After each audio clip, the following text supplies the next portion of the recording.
Saludos programadores, ¿qué tal?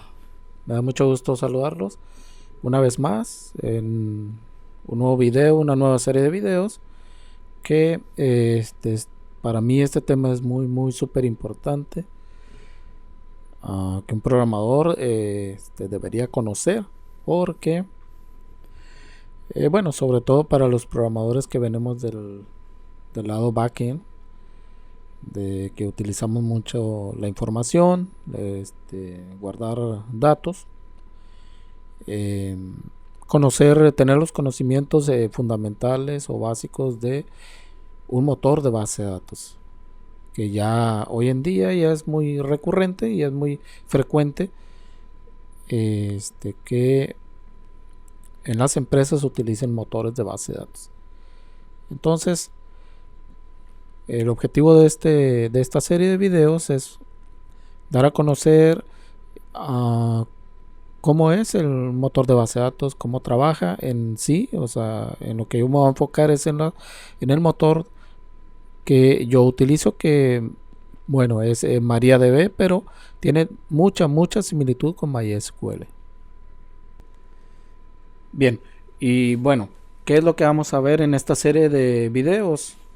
Yo he hecho una presentación para que podamos ver los temas que voy a tocar en esta serie, ¿verdad? Entonces, empezamos con la definición de, pues, qué es MySQL, o sea, qué es el motor de base de datos con el que voy a explicar. También únicamente para enfocarme con la similitud de MariaDB.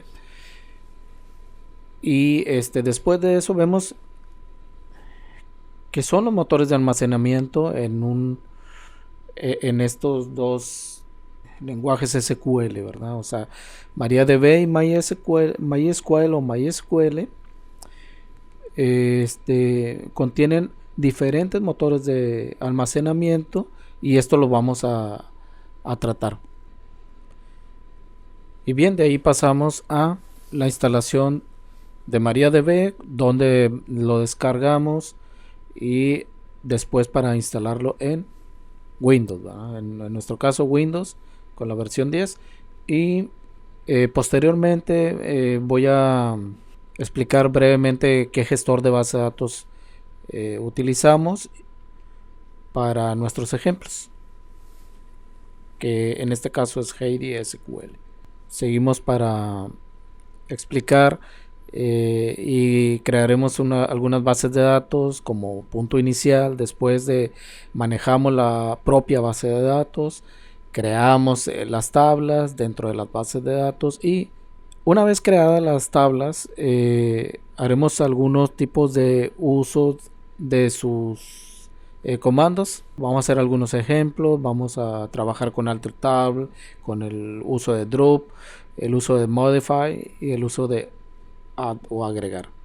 Continuando con las tablas, insertaremos algunos datos, otro ejemplo para insertar datos implícitos, para insertar múltiples datos, y así mismo como para la actualización de los datos. Son ejemplos básicos que nos van a dar una idea de lo que queremos explicar. Después de ahí tocaremos temas, por ejemplo, muy importantes, que son los tipos de datos.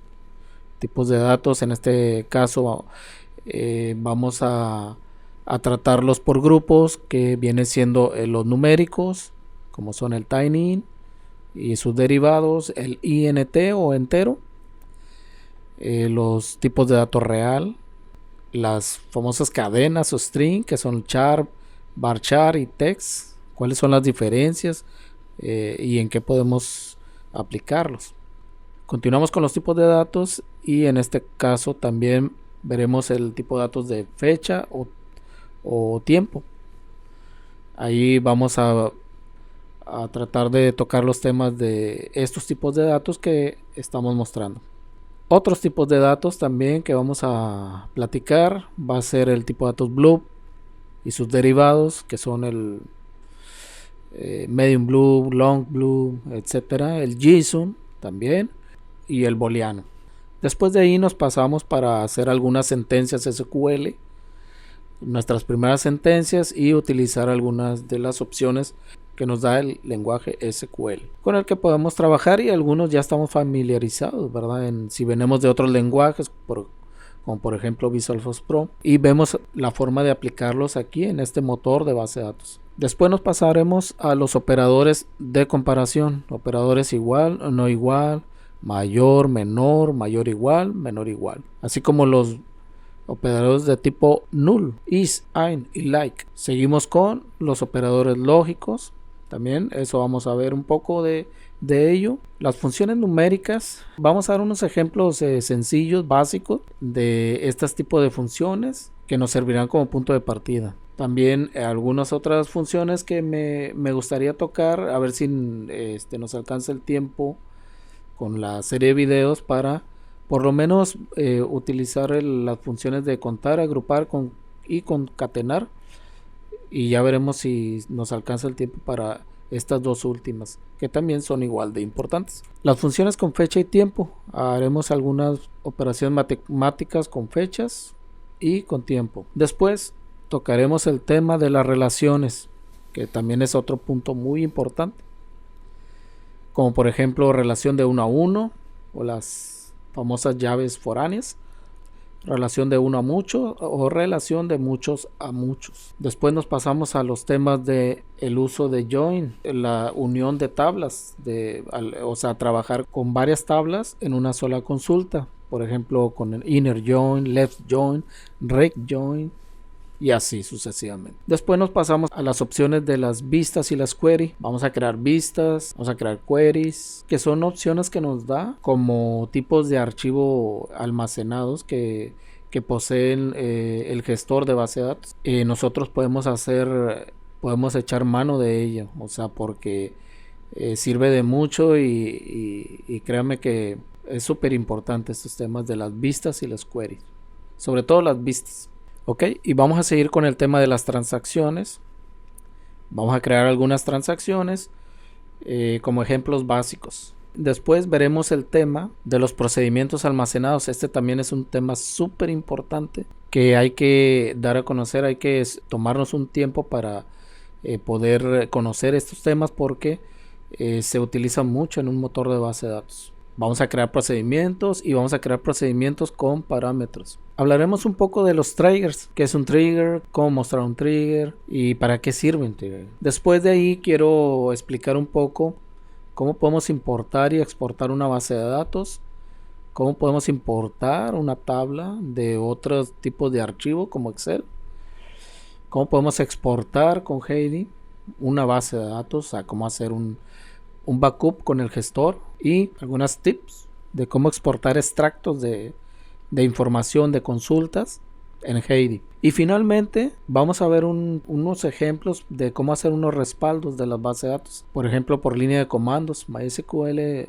DOM, y también por ejemplo aquí sería el mismo tema de la exportación de base de datos con Heidi. Tocaremos esos puntos como tema final. Y bueno, espero que me acompañen en esta serie de videos. Espero que les sea de interés para ustedes, conociendo todos estos conceptos. Créanme que el manejo de un motor de base de datos les va a hacer resultar un poco más fácil la curva de aprendizaje, o el miedo, ¿verdad? A perder el miedo de utilizar este motor. Por ejemplo, en nuestro caso que venimos de Fox, utilizar las DBF. ¿Cómo podemos comparar un contenedor DBC o con tablas DBF por un motor de base de datos, ¿verdad? ¿Cuál va a ser la diferencia? ¿Qué pesa más? Y pues bueno, espero que les sirva y me acompañen, ¿verdad? Nos vemos en el siguiente video. Saludos.